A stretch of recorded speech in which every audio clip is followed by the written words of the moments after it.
now joined by the winner of the Pennsylvania, the Great American Getaway 400 here at Pocono Raceway. That's Ryan Blaney, driver of the number 12 Wabash Ford Mustang Dark Horse for Team Penske. We're going to open the floor right up for questions. If you have a question, raise your hand. We're going to start with Davey. Davey Siegel with Sirius XM NASCAR Radio. Given what this place kind of what this place kind of meant for you at the start of your career, winning here with the Wood Brothers and coming back all these years later, I know you were joking that it's a different victory lane, but feelings are probably the same. What kind of feelings did this win evoke for you compared to your first one? I really think it's just special. I feel like every win is very special. You have to cherish them. You never know when the next one's going to come. It's hard to believe it's been 7 years since I, won the first time here. Time definitely flies. Like I said, different victory lane. But I think this victory lane is pretty neat. All the fans being there and giving them an experience too. But yeah, just I don't know. I feel like you approach it a little bit differently 7 years later, and it was cool that I got my 12th win in the 12 car here where I got my first win. Like that's just kind of a neat little tidbit. So just a really cool day. Gianna's family was here, so that was like even cooler for them to be here and support me. And I feel like we've let kind of a couple slip away in the last couple months. So it was nice to close one out and have a really good strategy all day. Jonathan did an awesome job of just sticking to our plan. And we had a car that could do it and could hold everybody off. So just as special. Maybe, I don't know. All of them are special, but that first one, it's hard to beat the first one.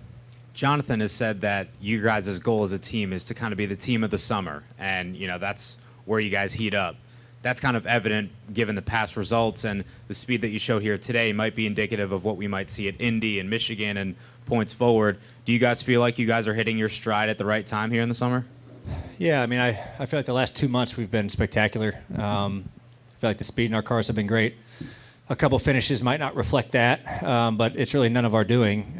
Some of them, I mean, Gateway, we had a great shot to win. It just didn't really work out.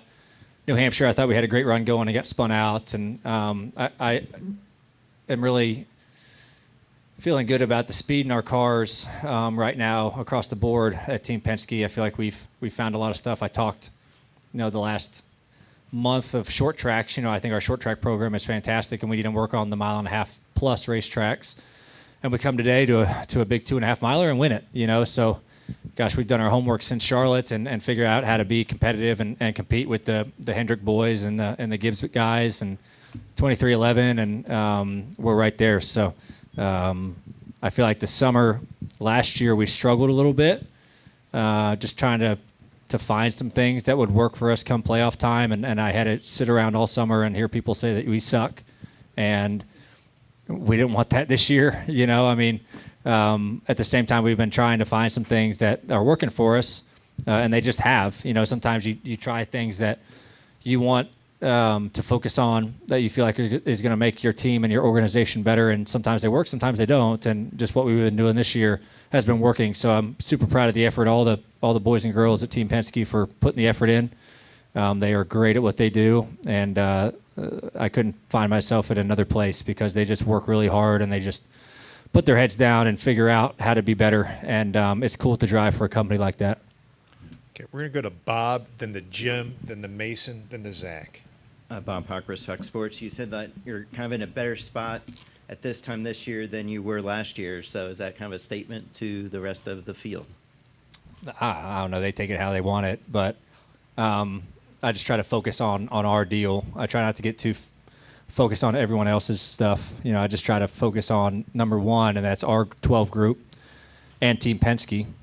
How can we make our whole organization strong for, a month and a half, 2 months away when the playoffs start? And I think it's a big testament to them of figuring out where we need to be better and figuring out, the areas we needed to improve on from the start of the year with this car.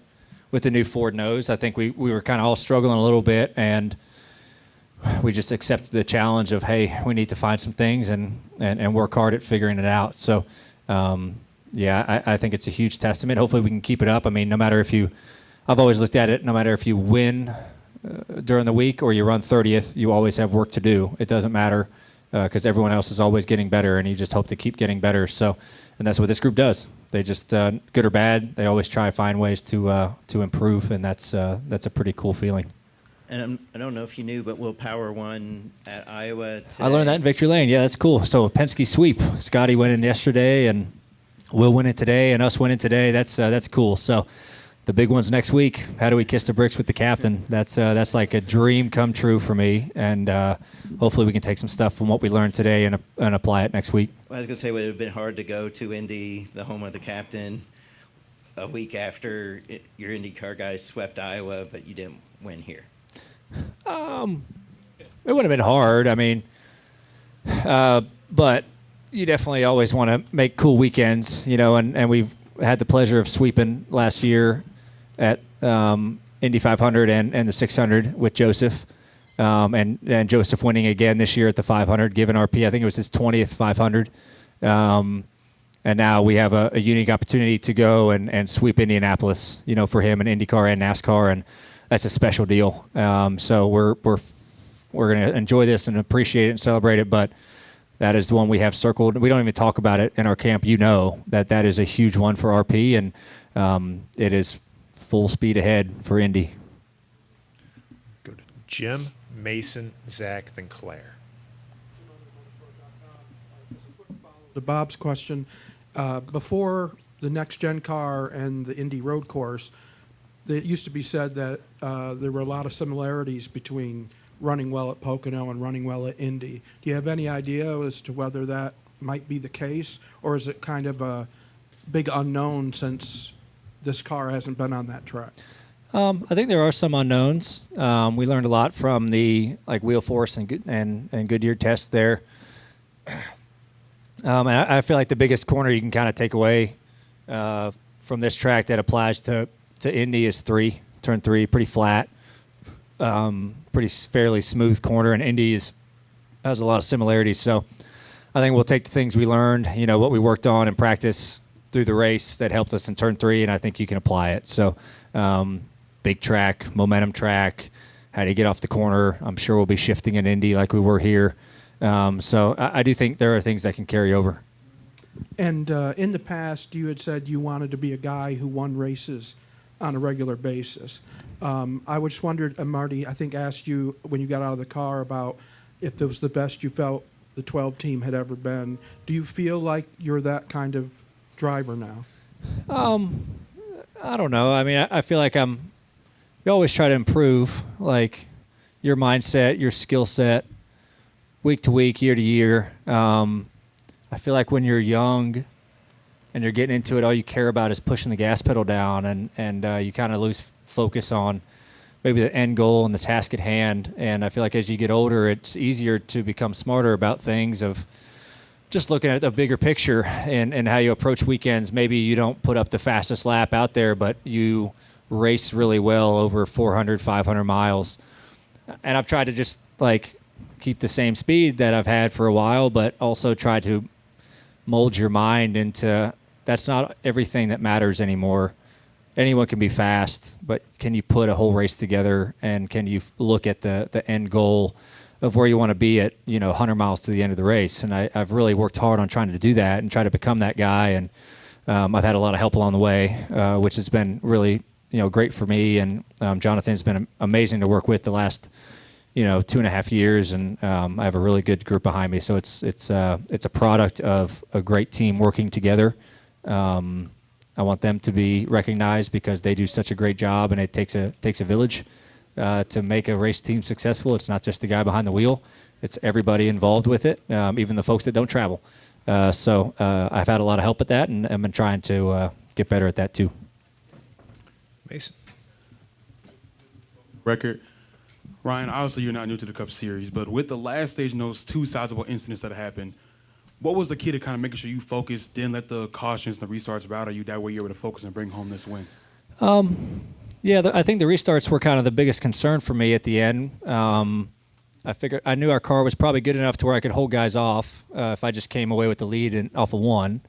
But you get restart. We had a handful. I don't know how many there were, 4 or 5, and I had to kind of deal with a couple different guys on the front row with me from the 11 to the 48, and then they kind of swapped who was pushing me and behind me, and just trying to kind of keep them organized, trying to get through one good, and trying to just kind of weather the storm. Like, our car kind of came to life after 3 or 4 laps, and I kind of had to weather the storm of the 48 for a little bit, and just keep them behind me. And then I knew we could kind of start pulling away to where I could get a good gap and then just kind of save my stuff, to where if, there's someone made a late charge, I had something in the tank. So the restarts were always crazy.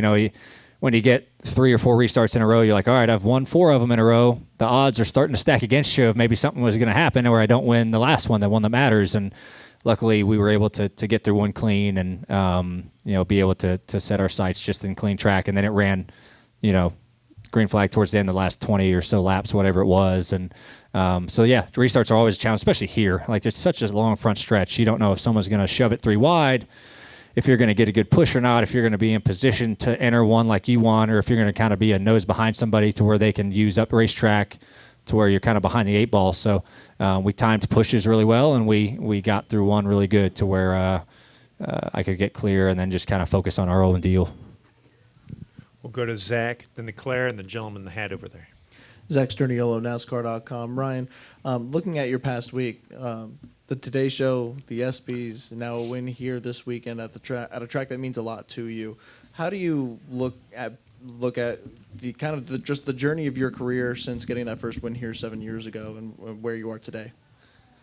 Oh, I mean, it's I've just been fortunate to be on a cool journey. I always try to take things and appreciate them, because, like I said, with the first question with wins, of how special, you never know when it's going to happen again. So I feel like you have to appreciate them and appreciate the opportunities that you're given. And I've been fortunate to do some neat things this past year, especially after winning the championship, and been trying to, you try to boost the sport the best you can, get people, to watch it. How do you get eyes on your sport? I feel like that's the hardest thing to do. How do you take somebody who doesn't know anything about your sport and get them interested in it? And that is a problem around all sports. Like, how do you make people give a shit about what you do?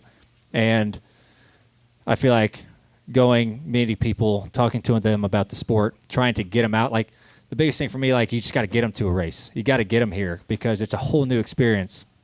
It's like watching golf on TV. I love watching golf. I know golf.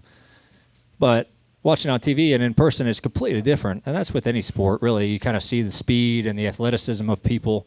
It really gives you a different perspective and appreciation for it. And I've tried to take those opportunities and try to explain to people that this is a unique sport. It's unlike any other sport. Motorsports is completely different. And just like every sport has its own little gimmicks that make it special, and own abilities that make it, hard to do. And been fortunate to have some cool opportunities and try to draw eyes. And you try to appreciate the people that are new to the sport. And you also try to, show thanks to the people that have been around the sport for a long time. That's why I stood in victory lane for 30 minutes signing autographs, to appreciate the people who came out and camped all weekend and hung out and brought their families out. I mean, we can't do it without them folks, and this weekend was awesome with the sold-out campgrounds, sold-out grandstands. That's the way this sport should be, and I think it's on a great path right now, and hopefully we can keep it going. Yeah. Claire B. Lang, I feel like I've been covering you for a long time, and we were talking about you were 23 years old when you won here the first time, and now you're 30 years old and a champion. Have you changed a lot? Do you feel like you're more confident, you're more mature, and you look back at 23 versus now? Look how far you've come. I think I've matured a little bit. Not so much, but Good. I don't know.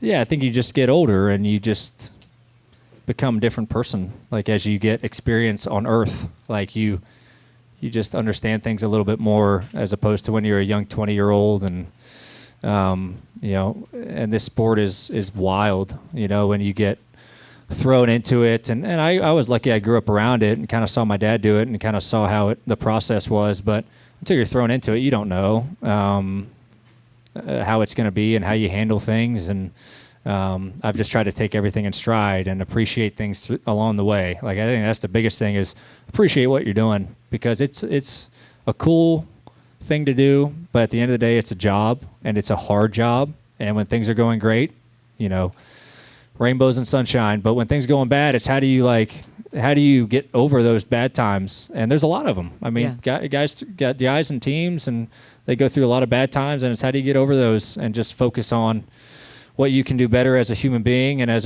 a competitor. I feel like I do that a little bit better as I've gotten older. Is how do you go through the bad times and just look forward, to the horizon. And so I feel like that's the only thing that's changed. I'm still a silly, quiet kid, but like that side hasn't changed. But I feel like the professional side has changed a little bit, just in my mindset of how I approach weekends and how I approach working with my group. I feel like that's kind of the biggest thing that changed. I still drink a lot of beer, as I did at 23, probably more. But those are always fun, though. We'll give you that. Yeah. Hey, can you also talk about the restart that was so chaotic and, some didn't do well on it, but it's so crazy and you stayed out of trouble. These restarts are nuts. Yeah, this place is always just wild as far as strategy goes. You're going to find yourself towards the back at some point of the race, especially with wacky cautions that fall that kind of crumble your plans. And it's how do you, kind of change your plans. Jonathan and I had a plan before the race. We had a handful of plans before the race happened, and then we kind of just set our sights on the plan that we thought was going to set us up best to win the race. And we kind of found out early that I thought our car was good enough to win the race. It was just a matter of kind of getting there and getting to be able to restart on the front row or front two rows. And, so we threw away stage points all day just to kind of set us up for the end of the race. And you hate giving away stage points, but when it all works out for you, that's fantastic. When it all goes to plan. 90% of the plans you make go to hell.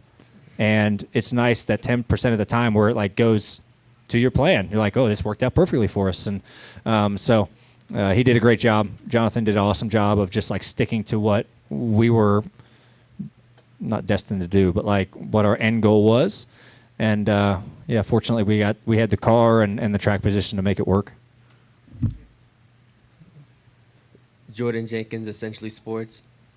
Since St. Louis, all three Team Penske drivers have a win. Cindric at St. Louis, Logano at Nashville, and you at Iowa, and now today.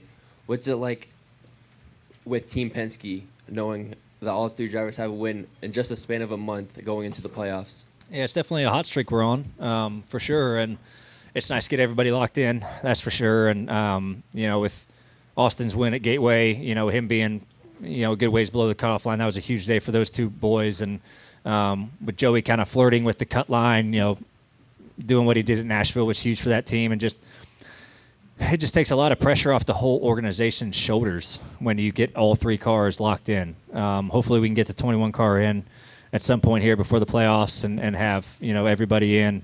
It's just neat. Like I said, it's a lot of comfort knowing that you're in, you all have an end goal and focus for the final 10 weeks while also, trying to stack up wins as you can, in these final 5 races. And it was cool to do it today. That's a testament to everybody at our race shop and the work that they do to make competitive cars when we unload and working on issues we feel like we can get better at. And that's all those folks back there in Mooresville. Go to Eddie, and Adam, and then Tim. Ryan, Eddie Kalegi, Motorsports Today, awesome job today. So you got 2 wins now, but so many of those drivers who are trying to take that title from you have 3. Bell, Larson, Hamlin, Byron. Heading to Indianapolis, you mentioned it's a big track for Roger Penske. What do you think are your chances to get that 3rd there, and is there anything from today, a similar track in some ways, that you can take with you to Indianapolis? Yeah, hopefully we can take some speed that we learned, this weekend and apply it to Indy. It's a race to where no one really knows what to expect. We haven't been there in this car, so I think qualifying is going to be really important. Strategy is going to be wild, just like it was today, and you just hope you hit it right. So, I think there are some things you can take away from this place that applies to Indy, and hopefully the things we learned over the weekend. I thought all our cars were pretty good today. I think Joey run 5th. So all of our cars had pretty good speed today, and you try to keep figuring out, okay, what did we do good this weekend that we found since Charlotte, kind of our last 1.5 mile racetrack, and how do we continue to get better? Like, what did we do well? What worked? And then you try to tweak on that. So it's nice when things work out, when you kind of go to the racetrack and you're like, I hope this is better, because you're so little practice now. You're like, there's not a lot you can change. So it's nice that we've kind of hit it right here today, all through the weekend, and got better through the race. And hopefully we can do it again next week. That'd be a cool one. That's a place I've wanted to win. I gave a race away there in 15 on the Xfinity side, so it'd be nice to get a little redemption. Adam Chopper, Motorsports Today. First off, congrats on the win, Ryan. Thanks. It seems like the overarching theme of this is appreciating each win, and that every single one's special because you never know when it'll be your last. But with Pocono being your first, obviously the significance of that. Have you spent the last 10 or so Pocono races since then thinking, oh my God, I want to get back to victory lane at Pocono? I try not to think of it that way. I just try to approach each weekend of like, let's do the best job that we can, and let's perform to the best of our ability, to my ability, to everybody on pit road's ability, and whatever happens, happens. And I really wouldn't. I don't know. Last year, I thought we had a good shot to win. I blew up leading. But other than that, like last year and this year, I never really felt like, man, I got a great shot to win the day. I always thought we were like a top 3 to 5 car at best, but never thought we had like a race-winning car. So I try not to get too hung up in like, man, I won my first race here. I really want to win here again. You always want to win at every racetrack again, or for the first time.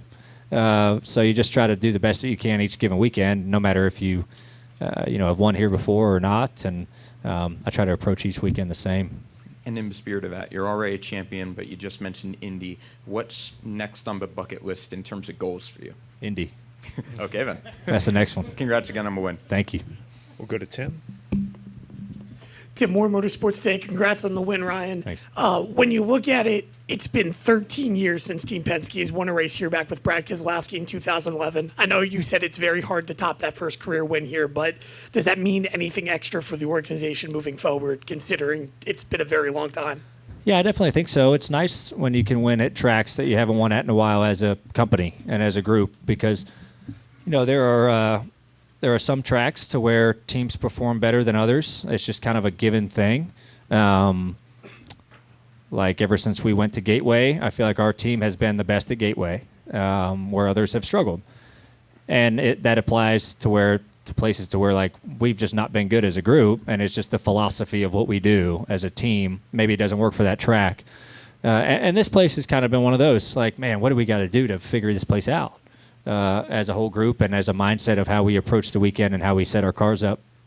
So you're always working at that, and it's nice. It's fulfilling when you can do that, and it shows that all your hard work meant something, So that part is good. It's something they should be proud of at Team Penske, that all their hard work has meant something, and they did a good job. They had a task. We have to get better here, and they achieved that task. And that is like the most fulfilling thing ever. So they should be proud of that. Keep you here in the middle. Nathan Solomon, Speed Sport. Ryan, the first couple months of the season for Team Penske and maybe Ford as a whole kind of fly under the radar a little bit now. You look at the last couple months, Team Penske's now won 4 of the last 7 races. So what do you feel like has changed the last couple of months? Do you feel like it's just something as simple as the wins are kind of starting to fall your guys' way, or do you feel like you guys have really found something in particular over the last couple months? I feel like it's that we found something. I really don't think any wins have fallen our way. It's all about that we've gotten better and we've been contending for wins. You have to put yourself in position to win the race. Whether you're a first place car, a dominant car, or you're a third place car, you're in contention to win. If you're a third place car, you just have to execute really well, to win the race. And I feel like the first couple months of the year, minus the speedways, we just didn't have the speed. It was, just a dogfight to run 5th, and that's like executing everything perfectly to run 5th. And now I feel like our speed has gotten here in the last couple months of, okay, we execute everything perfectly, and our speed is race-winning speed. And that makes everything, not easier, but wins will come your way more often if you can bring cars like that to the racetracks. So that part's good. It's, I just go back to, it's a huge testament of everybody working and figuring it out. And I didn't really panic the first couple months of the year when we were struggling a little bit, and kind of Ford as a whole, because, I try to, it's a process, and I talk about the ups and downs and how you handle them. And I've always related this sport to a big circle of sometimes teams find things and they're on top for a while, and then other teams find something that you don't, and you kind of slip a little bit, and it's just a matter of peaking at a good time. And we've just been able to do that the last 2 months of getting all of us in victory lane, and you just hope to continue that. You hope, and this team does a really good job of like not getting complacent, like good or bad, they're always working toward the future and the end goal, and that is Phoenix. And I feel like this is just like fuel in the fire for us. Man, we're running really good right now. Let's keep going. Let's keep the hammer down, and let's continue to run really well in these races and just be in contention to win. So, yeah. Go next to Kylie. Congrats, Ryan. Kaylee with Essentially Thank you. Sports. You led for the last 44 laps. And I talked to Jonathan. He said that even at lap 11, he got a little bit nervous because, the speed went down just a bit. For you, when do you start to really know, hey, I think I'm going to be the guy that's crossing that checker flag first? I figured in that first stage, we had a race-winning contending car. I passed a couple guys there in the top 7. I was like, man, our car can do some good things. We still have to get better. There's some things my car doesn't do very good. But when your pace is good enough. You know if you have good speed in your car, and you just have to kind of find out some things and then figure out a way to kind of restart on the front row or so. And really when that happened in the first stage, that like set up our whole game plan for the rest of the race. Like, all right, we're going to throw away stage points. We are going to try to cycle to the front. You just hope it works out in your favor. So I kind of knew that early, and that kind of set us up for the end of the day. I feel like if we were like a 5th place at best car, you'd probably go for stage points and then go try to run 10th, and you have a good points day. But I knew early that our car was competitive enough to try to contend for the win, and we kind of migrated to that game plan. And props to Jonathan for having that game plan, and it working out. All the pit crew guys did a good job of executing when they needed to keep us in, that front battle. And so yeah, it's a constant change of plans, and you never know when a caution is going to come out. It can ruin or make your race, and you just try to do the best you can with controlling the things that you can control. And we did. We controlled the hell out of things that we could control, and it worked out, the very best for us. Back here in the middle. Seth Woolcock, In Between Media. Congrats on the win, Ryan. Thanks. You're now just one of 5 drivers with multiple wins here in 2024. What does that mean for you as we head towards the first round of the playoffs here in a couple weeks, especially some pretty unpredictable tracks like Atlanta on there in Bristol? Yeah, it's always, it's nice when you win your first one, you get locked in, and then it's all about like, all right, how do we win more, and how do you pad your playoff points? Because, yeah, like you said, the first round is wacky. You have the Glen, you have Atlanta, Bristol. The first round is like a big curveball for everybody, and so the best you can do is just try to pad your stats, and give you a little bit of wiggle room if you do have things that go wrong. Atlanta, you can get tore up lap 2 and be done. So if you have a little bit in the bank, it helps you out just a little bit more. So that's kind of the biggest goal right now is how do you continue to win more races? How do you continue to kind of charge up through there in points, with us trying to get the top 10 get playoff points. So how do we get to the top 5 or so to even get more? So that's a huge thing in our mind right now. But wins has like always been the top priority for our group. Our team has always kind of just been aggressive with how we call races and how we run. And we've kind of lived and died by that. Sometimes it works for you, sometimes it doesn't work. But I feel like if you change up how you approach races and weekends like all the time with being aggressive, conservative, you can kind of spin yourself out. It's almost like playing roulette and you're back and forth between red and black, and red and black is like just stick to your color and maybe it'll come around for you. So this group has done a good job of always sticking to what they believe in, and it's always nice, when it does work out for you. Like I said, sometimes it doesn't, and you just have to shrug your shoulders and be like, well, that didn't work out for us today. But you move on, and you just kind of understand that that's the way of the world. Okay, white flag is out. We're going to wrap up with Davey. So, is this the first time that Gianna's family's been here for a win for you? Mm-hmm. Yeah. Her dad was here. A couple of her nephews and aunts and uncles. So there was about 8 of them here today. So that was neat to share that with them. It's always cool to have family, at your races. Gianna wasn't with me in Iowa, but I had a lot of other family there at Iowa. So yeah, I've been really fortunate this year, like having a lot of family with me when I've been able to win. So that just makes it special, right? It was a couple of them, it was their first time to a race in general, and it was their first time to victory lane. Like, that's the coolest experience ever. Brownie points all day. Like, I mean, that's just easy brownie points. So, yeah, it's cool to share it with them. That's for sure. And future family, it's neat to share those experiences and have those memories, for many years. Well, Ryan, congratulations on the victory. Good luck next week at the All right, break. thank you, everybody. And while I have everybody's attention, inspection in the NASCAR Cup Series is complete. You're good. You're good to go.